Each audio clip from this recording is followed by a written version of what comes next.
Mi nombre ha sido pronunciado con asco durante 2000 años. Lo han usado para insultar a traidores, para nombrar a los peores hombres de la historia. Eres un Judas. No seas un Judas. Generaciones enteras han crecido odiándome sin conocerme. Pero esta noche, antes de que sigas escuchando lo que otros dicen de mí, quiero que me escuches a mí, solo una vez, porque hay algo que nadie te ha contado, y es esto. Yo amé a Jesús más de lo que jamás podrás imaginar, y por eso lo que hice me destruyó. Si alguna vez has cometido un error tan grande que sentiste que ya no había vuelta atrás, si alguna vez te has odiado a ti mismo por algo que no puedes deshacer, entonces tú y yo tenemos algo en común. Quédate, porque esta es mi historia, contada por mí, por primera vez. Antes de contarte cómo todo se derrumbó, necesito que entiendas quién era yo antes de conocer a Jesús. Porque nadie nace traidor. Nadie despierta un día y decide, sin razón, destruir todo lo que ama. Hay un camino, lento, casi invisible, que te lleva hasta ahí. Y ese camino empieza mucho antes de la última cena, mucho antes del beso, mucho antes de las 30 monedas. Yo era de Queriot, un pueblo al sur de Judea, lejos de Galilea, lejos de los otros. Eso ya me hacía distinto. Los demás discípulos eran pescadores, simples, de pocas palabras. Yo no. Yo sabía leer, sabía de números, de cuentas, de cómo se movía el dinero entre los hombres. Por eso, cuando me uní a ellos, me dieron la bolsa común. Yo era el que guardaba las monedas, el que pagaba el pan, el que llevaba las cuentas del grupo. Y al principio eso me hizo sentir importante, útil, necesario. ¿Sabes lo que es eso? Sentir que, por fin, perteneces a algo más grande que tú, que tienes un lugar, un propósito. Así me sentí los primeros meses junto a Jesús. Caminábamos de pueblo en pueblo, lo vi sanar a un leproso con solo tocarlo, lo vi mirar a los ojos de una mujer que todos despreciaban y tratarla como si fuera una reina. Y yo pensaba, este hombre va a cambiarlo todo. Este hombre es el Mesías que esperábamos, el que va a liberar a nuestro pueblo, el que se va a sentar en un trono, y nosotros, sus 12, vamos a estar a su lado. Los otros discípulos nunca terminaron de confiar del todo en mí. Yo lo sentía, aunque nadie lo decía abiertamente. Pedro, Juan, Santiago, ellos habían crecido juntos, en el mismo lago, pescando los mismos peces desde niños. Tenían una historia común que yo no compartía. Yo era el de afuera, el de Judea, no de Galilea, el que sabía leer y escribir, el que entendía de números, el que hablaba distinto. A veces hacían bromas sobre eso, sin mala intención, pero yo las sentía como pequeñas heridas. «Ahí viene el contador», me decían, riendo. Y yo me reía también, pero por dentro pensaba, ellos tienen algo que yo nunca voy a tener. Pertenencia real, hermandad de toda la vida. Yo, en cambio, tenía que ganarme un lugar todos los días. Y cuando te pasas la vida sintiendo que tienes que ganarte tu lugar, empiezas a necesitar pruebas de que vales algo. Empiezas a aferrarte a cualquier cosa que te haga sentir importante. Y para mí, esa cosa fue la bolsa del dinero. Pero los días pasaban y el trono nunca llegaba. En cambio, Jesús hablaba de morir, de ser entregado, de sufrir. Yo lo escuchaba y algo dentro de mí se retorcía de incomodidad.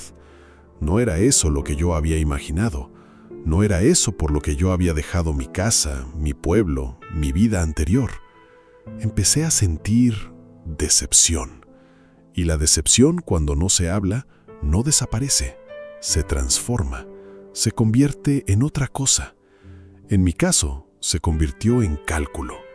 Empecé a pensar, si esto no va a terminar como yo creía, ¿qué saco yo de todo esto? ¿Para qué sirvió dejarlo todo? Y ahí, sin darme cuenta, comencé a tomar pequeñas cosas de la bolsa común, solo un poco. Nadie lo notaba. Me decía a mí mismo que era justo, que yo trabajaba más que los demás, que merecía algo a cambio. Así empieza, ¿sabes? No con una gran traición. Empieza con pequeñas justificaciones, con pequeños robos que nadie ve, con una grieta minúscula que tú mismo abres en tu propio corazón y que después se vuelve imposible de cerrar. Hubo un momento, pocos días antes de todo esto, que recuerdo con una claridad dolorosa. Entramos a Jerusalén y la gente salió a recibirnos como si fuéramos reyes. Ponían ramas en el camino, gritaban «Bendito el que viene en el nombre del Señor». Algunos incluso ponían sus propias ropas en el suelo para que no pisáramos el polvo. Y yo, caminando ahí, en medio de esa multitud que gritaba de alegría, sentí algo que no había sentido en mucho tiempo: esperanza real. Pensé, esto es el principio. Ahora sí. Mi corazón latía fuerte. Por un momento todas mis dudas, todo mi resentimiento acumulado desaparecieron.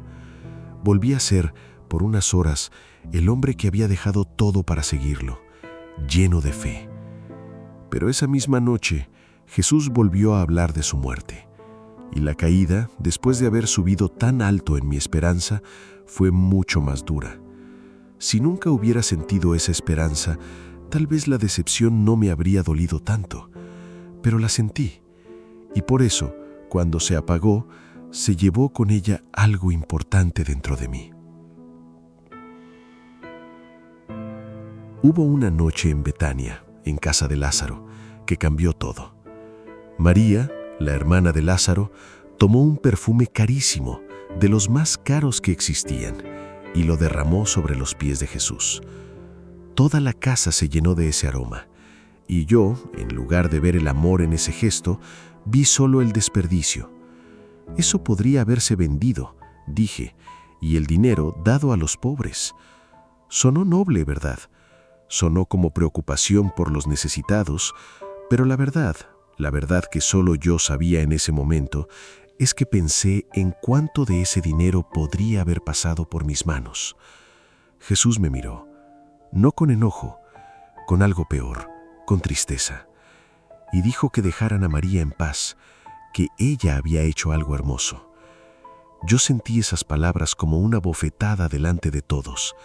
Sentí vergüenza, y la vergüenza, cuando no se transforma en arrepentimiento, se transforma en resentimiento. Esa noche algo en mí se cerró. Empecé a sentir que Jesús ya no me veía como antes, que ya sabía lo que yo era. Y en lugar de correr hacia Él para confesarlo, hice exactamente lo contrario. Empecé a alejarme. Pocos días después, fui a ver a los sacerdotes, a los que odiaban a Jesús, a los que llevaban tiempo buscando una forma de detenerlo, y les ofrecí algo que ellos llevaban meses deseando: decirles dónde encontrarlo cuando estuviera solo, lejos de las multitudes que lo protegían. ¿Sabes qué es lo más extraño de todo esto? Que en ese momento no sentí que estuviera haciendo algo monstruoso. Me dije a mí mismo que tal vez esto era necesario, que tal vez si Jesús era arrestado, se vería forzado a actuar, a mostrar su poder, a finalmente tomar el lugar de rey que yo siempre había esperado. Me convencí de que estaba ayudando a que las cosas pasaran más rápido. Así es como la mente humana funciona cuando está rota por dentro. Encuentra maneras de hacer que lo peor suene razonable. Los sacerdotes me ofrecieron 30 piezas de plata, y yo las acepté. No porque necesitara desesperadamente el dinero. Lo acepté porque en el fondo necesitaba una razón. Necesitaba poder decirme a mí mismo, lo hice por esto. Porque la verdad real, la que no podía decirme a mí mismo, era mucho más simple y mucho más dolorosa.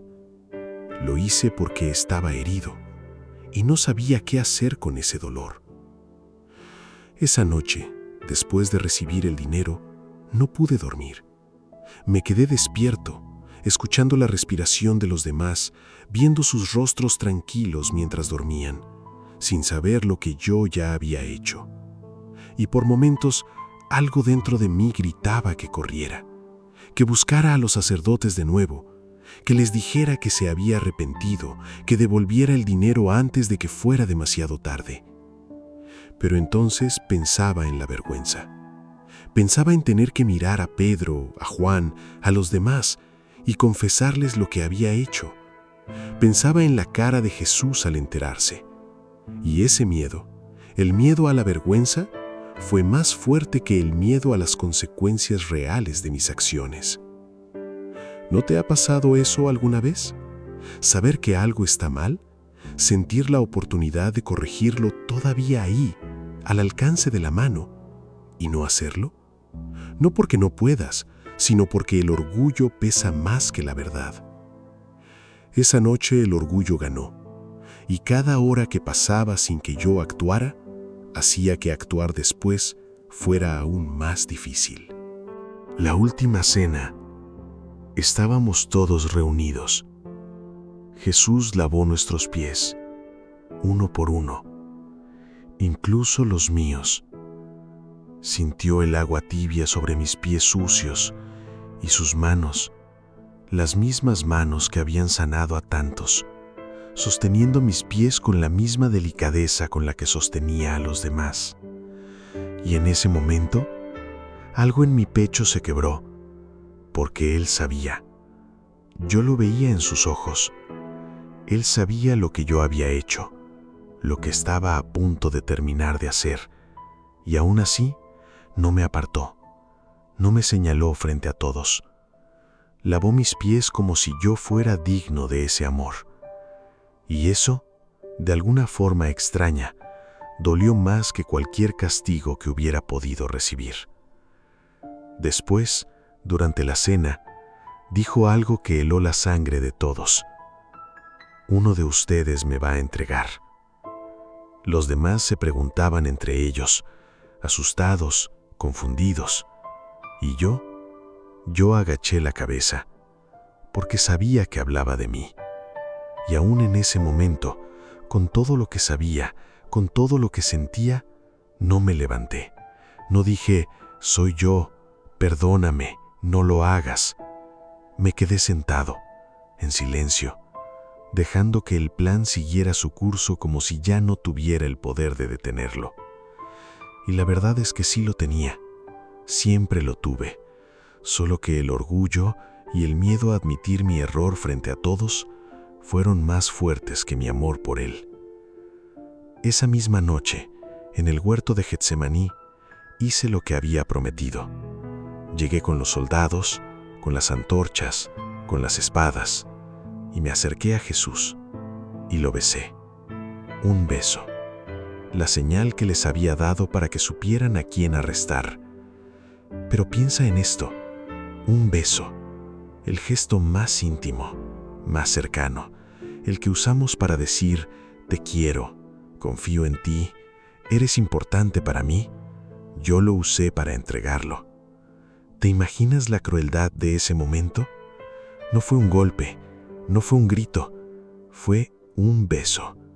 Y Él, en ese instante, con los soldados rodeándolo, con la muerte ya escrita en su rostro, me miró y me llamó amigo.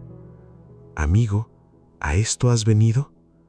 No me llamó traidor, no me llamó enemigo, me llamó amigo. Y esa palabra, esa única palabra, se quedó clavada en mí para siempre, porque en ese momento entendí con una claridad devastadora lo que había hecho. No había traicionado a un maestro, no había traicionado a un líder político o a un profeta más. Había traicionado a alguien que hasta el último segundo, hasta el momento exacto en que yo le clavaba el puñal en la espalda, seguía llamándome amigo. Lo arrestaron, se lo llevaron, y yo me quedé ahí, parado, en medio de la oscuridad, escuchando los pasos alejarse, las antorchas perdiéndose entre los árboles. Y entonces, solo entonces, todo el peso de lo que había hecho cayó sobre mí de golpe.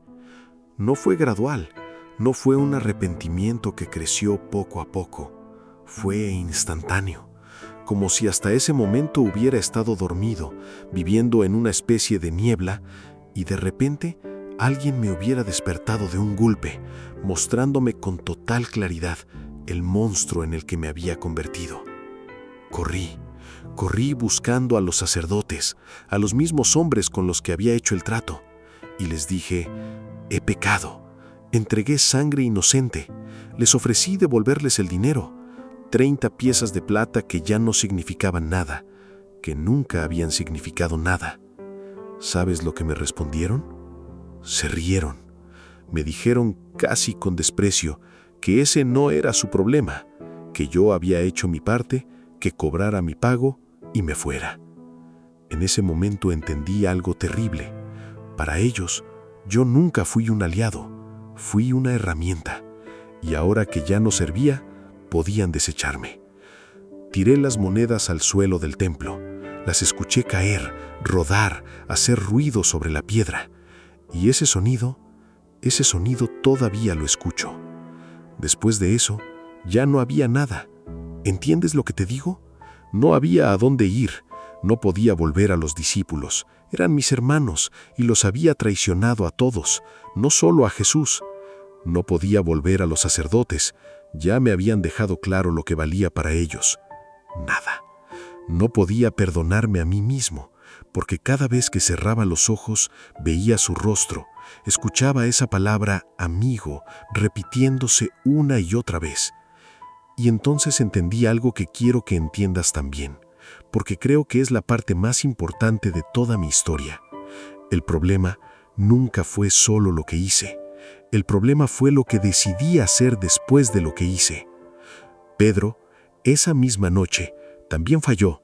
Negó conocer a Jesús 3 veces delante de testigos, con miedo, con cobardía. Su traición, en cierto modo, también fue profunda, pero hay una diferencia enorme entre lo que él hizo y lo que yo hice.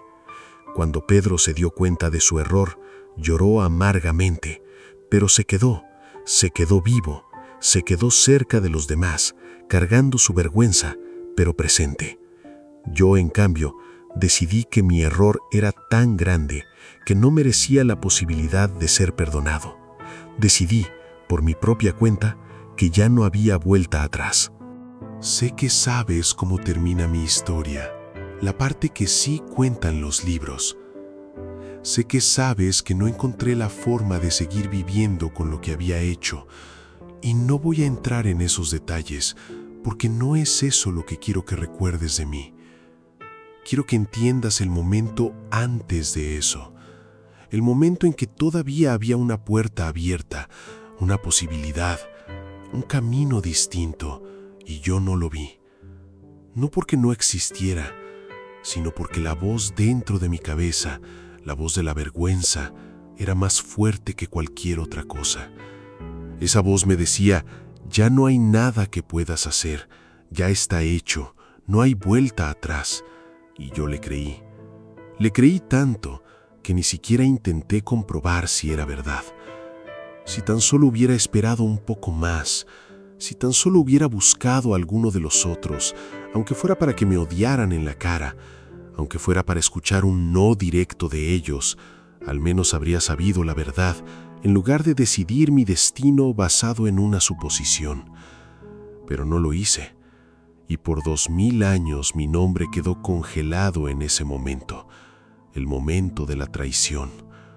Nunca llegamos a saber quién pude haber sido después, porque yo mismo me negué esa posibilidad. Quiero que pienses en algo, ahora que conoces mi historia completa. Jesús, después de morir, resucitó, se apareció a sus discípulos, y entre ellos estaba Pedro, el mismo Pedro que lo había negado 3 veces, llorando, con miedo, salvando su propia vida mientras su maestro era juzgado. Y Jesús no lo rechazó, lo restauró. Le preguntó 3 veces si lo amaba, una por cada negación, y 3 veces le dio una nueva misión. Pedro, pasó de ser el hombre que negó a Cristo a ser uno de los pilares de la iglesia. Piensa en eso un momento. El mismo hombre que por miedo dijo 3 veces no lo conozco, terminó años después predicando frente a miles de personas, siendo encarcelado por hablar de Jesús y finalmente entregando su propia vida por la misma fe que una noche negó por salvar esa vida. ¿Cómo es posible un cambio tan grande? La respuesta no está en que Pedro fuera más fuerte que yo o más valiente. La respuesta está en que él se permitió seguir formando parte de la historia, aunque fuera con vergüenza, aunque fuera sintiéndose el peor de todos en ese momento. Se quedó cerca. Y quedarse cerca, aunque te sientas indigno, aunque sientas que no mereces estar ahí, es lo que hace posible que algo nuevo pueda construirse. ¿Y sabes qué es lo más doloroso de todo esto para mí? Que si yo hubiera hecho lo mismo, si en lugar de correr hacia la desesperación, hubiera corrido hacia la posibilidad del perdón, si me hubiera quedado, aunque fuera con la cabeza agachada, aunque fuera sintiéndome el peor de todos, tal vez mi historia también habría podido tener otro final. Pero yo no le di esa oportunidad a Dios. Decidí yo mismo que no la merecía. Y por eso mi nombre quedó atado para siempre a la traición, mientras que el de Pedro quedó atado a la restauración.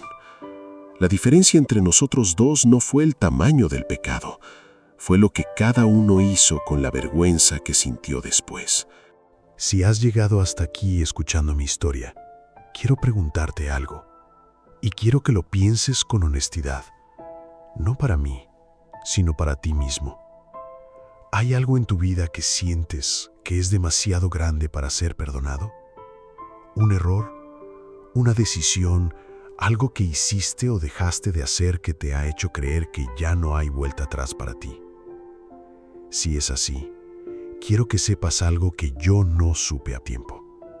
La vergüenza miente. La vergüenza te dice que tu error te define, que tu peor momento es quien eres realmente, que ya no hay lugar para ti en ningún lado.